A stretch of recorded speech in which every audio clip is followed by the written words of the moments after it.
Assalamualaikum warahmatullahi wabarakatuh. Perkenalkan, nama saya Fatimah Zaura. Saya berasal dari Pendidikan Geografi UIN Suska Riau. Di video kali ini saya akan membahas sedikit tentang materi perkuliahan geomorfologi yang diampu oleh Ibu Khairiati Rozis MPD. Baiklah, langsung saja kita ke tema, yaitu Foreign Island atau Kepulauan Busur Depan. Busur kepulauan merupakan salah satu tipe kepulauan yang biasanya terdiri dari rantai gunung api dengan susunan berbentuk busur dan sejajar serta dekat dengan batas antara dua lempeng tektonik yang saling bertumbukan.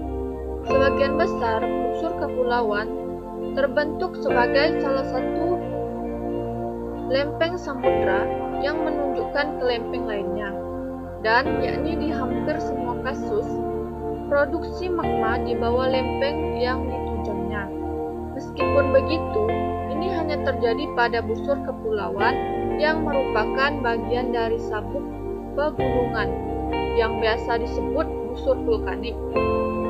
Sebagai contoh, sebagian besar rantai pegunungan Andes, Amerika Tengah, Kanada, bukan merupakan busur vulkanik, tetapi mereka bukan merupakan kepulauan, yakni berada di daerah benua, dan oleh sebab itu tidak dapat diklasifikasikan sebagai busur kepulauan.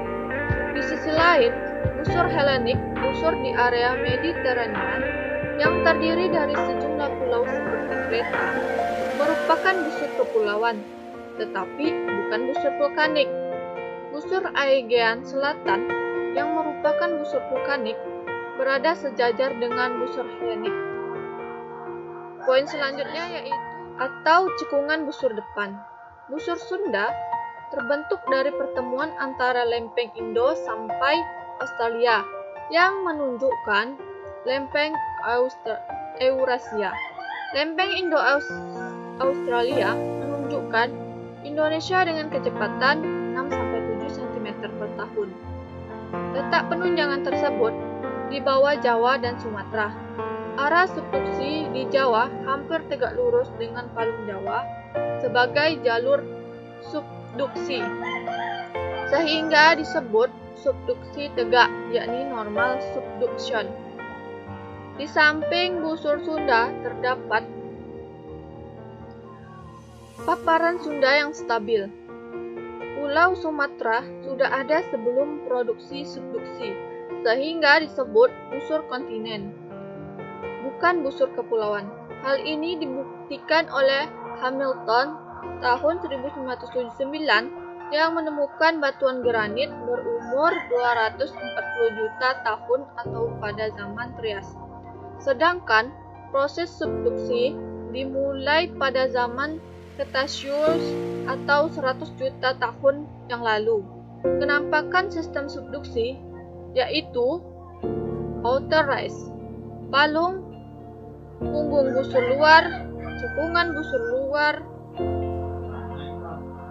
punggung busur dalam, cekungan busur dalam, berkembang dengan sangat jelas. Melintang Pulau Jawa dan Sumatera, sedangkan untuk ciri-ciri tektonik di busur Sumatera adalah bukit barisan sesar Sumatera, cekungan minyak, arai, dan pegunungan vulkanik. Busur Sunda dapat dibagi menjadi dua, yaitu busur Sunda Barat dan busur Sunda Timur. Poin terakhir yaitu sejarah terbentuknya bukit barisan. Pegunungan Bukit Barisan adalah jajaran gunung yang membentang dari ujung utara Aceh sampai ujung selatan, yakni Lampung, di Pulau Sumatera, yang memiliki panjang lebih kurang 1.650 km. Rangkaian pegunungan ini mempunyai puncak tertinggi Gunung Kerinci yang berlokasi di Jambi, berketinggian 3.805 meter di atas permukaan laut. Pergunungan Bukit Barisan terletak dekat pertemuan antara lempeng Australia dan Australia. Disebut Bukit Barisan barangkali karena jajaran pergunungan sambung menyambung, memanjang sejajar Pulau Sumatera. Adapun disebut bukit bukan gunung karena dalam terminologi Melayu, nama kedua nama ini sebenarnya identik. John Crawford dalam bukunya A Descriptive Dictionary of the Indian Island and Adjacent Country tahun 1956 menyebutkan bukit dalam bahasa Melayu sama artinya dengan gunung dalam bahasa Jawa.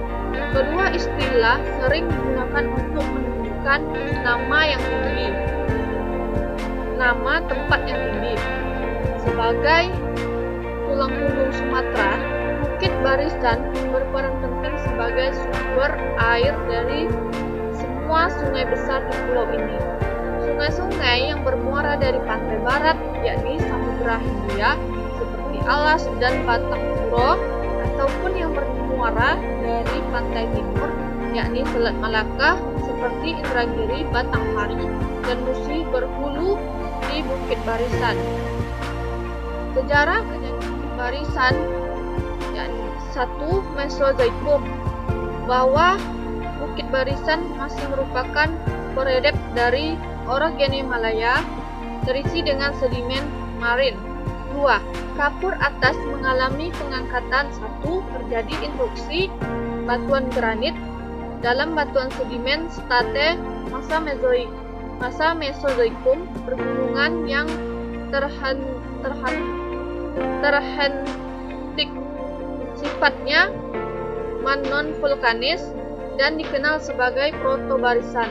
Yang ketiga, Paleogen, yakni Oligo sampai Miocen, terjadi penuninaan protobasin secara pelan-pelan astenolit yang terdiri dari materi magma dengan persamaan sedang sehingga terperas, sehingga menyebar ke arah sisi bagian luar. Yang keempat, Intra-Miocen mengalami pengangkatan 2 disertai intruksi batolit mendekati permukaan bumi membentuk vulkan andesit 2. Yang kelima, Neogen, yakni Mio sampai Pliocen. Bukit Barisan mengalami penurunan lagi secara pelan-pelan kemudian terisi dengan sedimen. Yang terakhir yaitu Pliocene. Bukit Barisan mengalami pengangkatan 3, di mana seharusnya sudah tidak vulkanis, namun terjadi pengaktifan kembali vulkanis. Baiklah, mungkin hanya di sini penjelasan saya. Lebih dan kurangnya saya mohon maaf. Assalamualaikum warahmatullahi wabarakatuh.